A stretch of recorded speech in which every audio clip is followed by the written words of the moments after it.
You have everything you need. The plan is written down. The steps are clear. You've watched the tutorials, read the articles, maybe even told someone else about what you're going to do. And yet somehow, you're still sitting there, not starting, not moving, just existing in that strange, frustrating space between knowing and doing. And the uncomfortable part isn't that you don't know what to do. The uncomfortable part is that you do know, and it still isn't happening. This isn't laziness. That word is too simple and too wrong to explain what's actually going on inside your brain when this happens. What you're experiencing has a much more specific cause, one that involves how your brain evaluates effort, how it processes uncertainty, and how the modern environment has slowly rewired the way your nervous system responds to the idea of beginning something difficult. Understanding this won't just make you feel better about yourself. It will actually explain the mechanism well enough that you can start working with your brain instead of constantly fighting against it. So let's start at the real beginning. The brain is not designed to do difficult things efficiently. It is designed to survive, to conserve energy, and to avoid situations that feel threatening. For most of human history, these priorities kept people alive. But in a modern context, where most of the meaningful things you want to accomplish require sustained cognitive effort, delayed reward, and tolerating discomfort over long periods of time, the brain's survival-based priorities become obstacles. Every time you sit down to start something challenging, your brain runs a quick and mostly unconscious risk assessment. It asks whether the effort required is worth the expected reward, how certain that reward is, and how much discomfort will be involved in getting there. And in most cases, the brain decides that the answer does not favor action. This isn't a character flaw. It's a feature of neural architecture that predates writing, screens, or any form of modern productivity expectation. The problem is that this ancient system is now operating inside a world it was never designed for. Here's where it gets more specific. When your brain determines that a task is cognitively demanding or emotionally uncomfortable, it triggers what researchers call avoidance behavior. This isn't a conscious decision you make.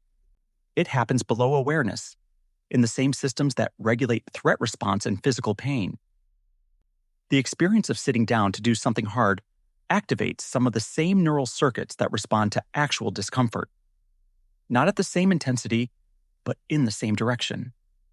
Your brain treats the beginning of a difficult task as something mildly threatening, and it responds the way it responds to all mild threats, by finding a way out. That escape route is almost always the same.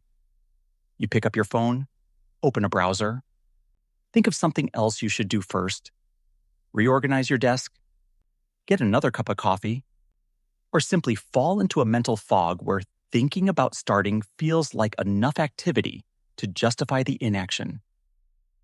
Each of these escape routes delivers a small dose of dopamine, the brain's primary signal of anticipated reward. And dopamine is the key to understanding why this cycle is so persistent. Dopamine is not a pleasure chemical. That's a common misunderstanding. Dopamine is actually more involved in the anticipation of reward than in the reward itself. It's what drives you toward things, what motivates seeking behavior. And the modern digital environment has learned, through billions of dollars in engineering and behavioral research, exactly how to trigger dopamine release with almost no effort required from you. Scrolling through a feed, checking notifications, clicking on recommended videos, all of these behaviors produce irregular bursts of dopamine because the reward is unpredictable. And unpredictable rewards are neurologically more compelling than predictable ones. This is the same mechanism that makes slot machines more addictive than guaranteed payouts.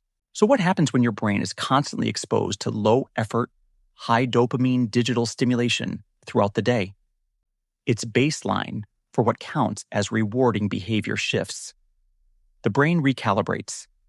Suddenly, the slow and uncertain dopamine of deep work, the kind that comes after an hour of focused effort with no guarantee of immediate results, feels neurologically unattractive compared to the instant stimulation of everything else on your screen. It's not that you've become lazy. Your brain has been trained repeatedly and efficiently to prefer the wrong kinds of stimulation. This is why mental fatigue plays such a critical role in the inability to start. By the time most people in a modern daily routine sit down to do something meaningful, their prefrontal cortex has already been under strain for hours. The prefrontal cortex is the region of the brain responsible for planning, decision-making, impulse control, and the ability to delay gratification. These are exactly the cognitive functions you need in order to begin a task that doesn't immediately feel rewarding. And cognitive resources in this region deplete with use. Every small decision you make throughout the day, every distraction you process, every notification you respond to draws from the same limited reservoir. By the time evening comes, many people are trying to access a depleted system and wondering why they can't push themselves to start. But here's the deeper problem that most explanations miss. Even in moments when mental energy isn't completely exhausted, many people still can't start. And the reason for that involves something more psychological than neurological. It involves how you've defined the meaning of starting. When you know exactly what you need to do, the act of starting stops being about information. It becomes about identity. Starting means committing to an outcome you're not certain you can achieve. It means making your intentions visible, at least to yourself.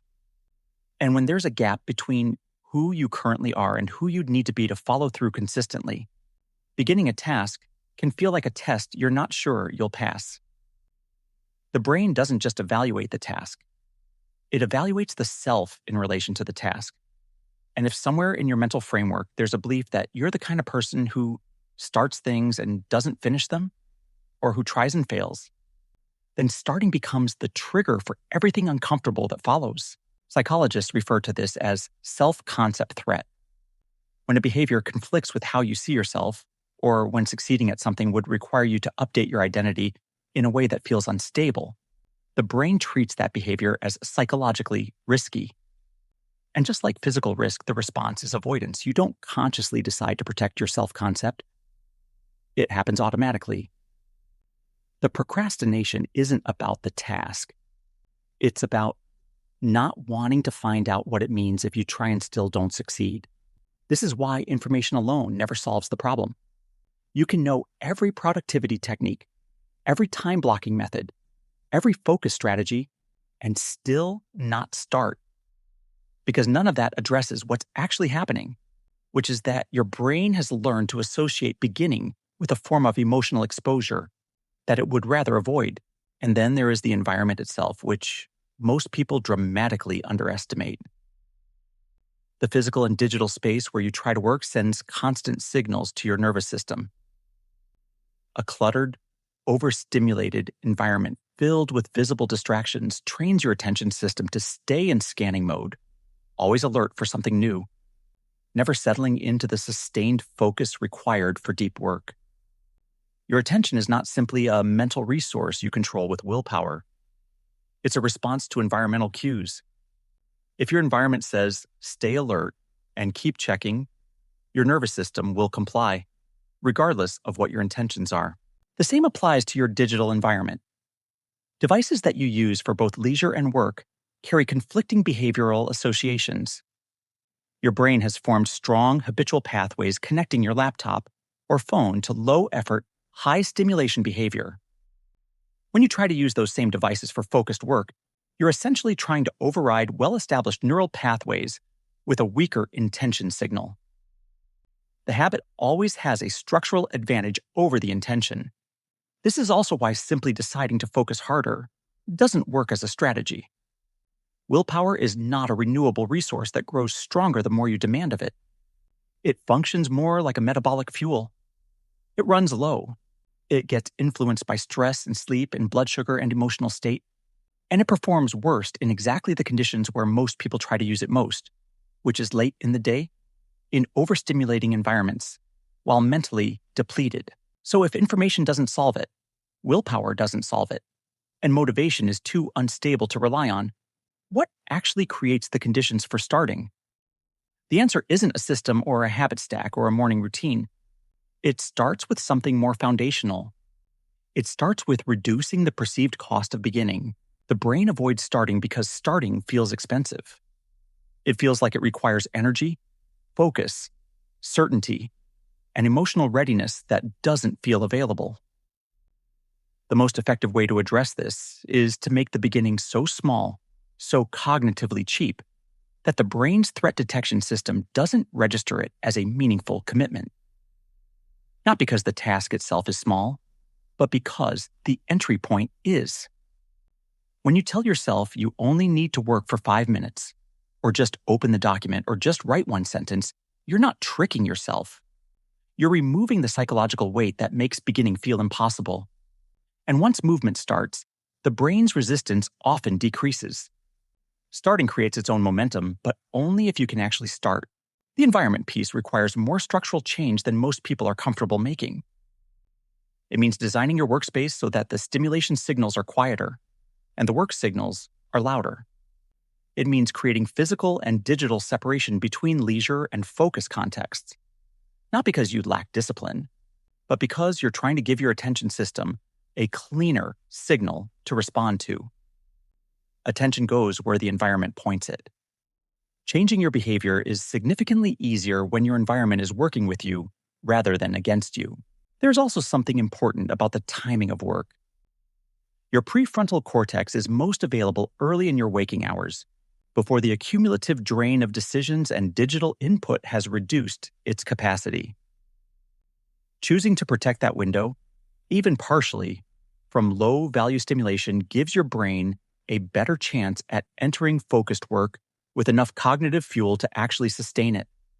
This isn't about becoming a rigid person who wakes up at 5 in the morning. It's about understanding that cognitive resources are time-sensitive and treating them accordingly. Perhaps the most quietly significant shift is the one that happens in how you relate to the act of starting itself. When starting becomes something you do regardless of how ready you feel, rather than something you wait to feel motivated to do, the psychological relationship with action changes. You stop treating your emotional state as a prerequisite for beginning. You recognize that readiness is mostly a feeling your brain manufactures after movement, not before it. Motivation follows action far more reliably than action follows motivation. The brain learns that something is worth doing by doing it, not by thinking about it. What this means, at a deeper level, is that the paralysis you feel before beginning is not evidence that you're broken or uncommitted or not meant to do the thing. It is evidence that your brain is doing exactly what it has been trained to do in a world that rewards avoidance constantly and rewards deep effort almost never in the short term. The problem isn't your character. The problem is the system that needs to be understood before it can be adjusted. The real shift isn't about becoming more disciplined. It's about becoming more accurate about what's actually happening when you can't start. Because once you understand that your brain is avoiding perceived discomfort, seeking easier dopamine, protecting an uncertain self-concept, and responding to an environment designed to keep you distracted, you stop blaming yourself for something that was never purely about willpower to begin with. And from that more accurate starting point, real change becomes possible. Not dramatic change, not overnight change, but the quiet, consistent kind that comes from finally understanding the system you're working with.